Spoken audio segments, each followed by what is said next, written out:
Yo, have you heard of LinkedIn Learning? If you haven't, LinkedIn Learning is an American massive open online course provider.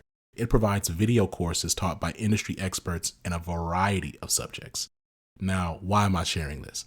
I'm sharing this because Living Corporate is in partnership with LinkedIn Learning to provide diversity, equity, and inclusion courses. Listen, if you're trying to be a better ally, you want to understand better diversity, equity, inclusion strategies, or you just want to learn how to be a better leader, you got to check out the courses on LinkedIn Learning. So check it out. You can do it one of two ways. You can click the link in the show notes, or you go to LinkedIn Learning and you search Living Corporate. Again, link in the show notes, or go to LinkedIn Learning and search Living Corporate. I'll see you over there.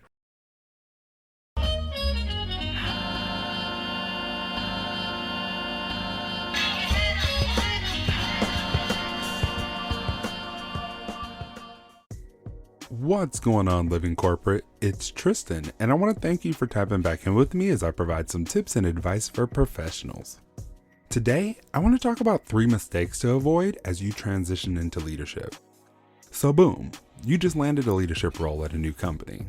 As you transition into the new position, there's so much for you to learn, from your new team and responsibilities to company processes and culture.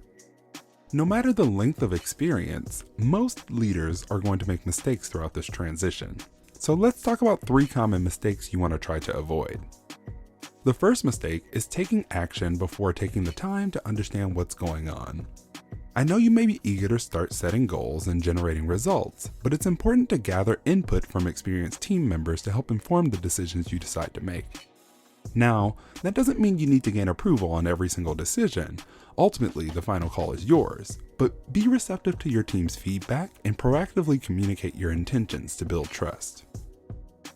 The second mistake is constantly saying, "We used to do it this way at my old job." This is one of the quickest ways to look like you only have one trick up your sleeve and to get your new team to ignore you. All it really does is call attention to you being the new kid on the block. Try to focus on adapting to your new environment and figuring out what your new team has to offer. Then utilize the knowledge you've gained from your previous role to inform goal setting and changes. But remember, you don't have to say you got the idea from your old job. The last mistake is not fully getting to know your team and what they do. When some people get into leadership roles, they think their job is simply to delegate, establish goals, and set expectations.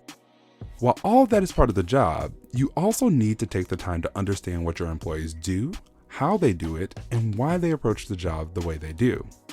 This doesn't mean you need to get into the nitty-gritty details all the time, but you need to gain enough of an understanding to be able to identify their strengths, weaknesses, and methods of communication.